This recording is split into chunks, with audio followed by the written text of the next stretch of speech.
સુરત મહાનગરપાલિકા દ્વારા દર વર્ષે ચોમાસા પહેલા કરોડો રૂપિયાના ખર્ચે પ્રી મોન્સૂન કામગીરી અને રોડ રિપેરિંગના મોટા દાવા કરવામાં આવે છે, પરંતુ ચાલુ વર્ષે ચોમાસાની શરૂઆતના પ્રથમ તબક્કાના વરસાદે જ પાલિકાના તમામ દાવાઓની પોલ ખોલી નાખી છે।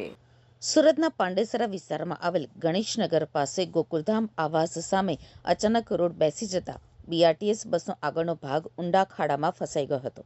આ અકસ્માતમાં બસમાં સવાર 10 થી 12 જેટલા મુસાફરોને ઈજાઓ થતાં તાત્કાલિક 108ને જાણ કરાઈ હતી, જેથી ઘટનાની જાણ થતાં જ 108 એમ્બ્યુલન્સ અને પોલીસ ટીમ તાત્કાલિક ઘટના સ્થળે પહોંચી હતી।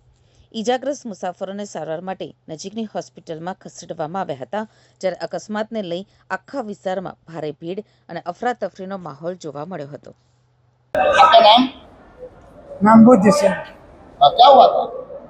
बस से आ रहे थे उन पार्टी से, तो वही गणेश नगर पानी टंकी पास चाका निकल गया आगे। कौन सी बस थी? 2 से 5 सरकारी में। तो कहाँ से कहाँ जा रहे थे?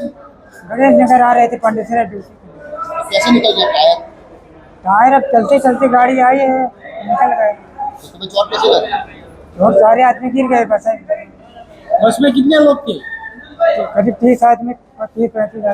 सबको लगा कि आपको अकेले को लगा? नहीं, करीब कम से कम 25-30 आदमी को लगा थे। सबको लगा?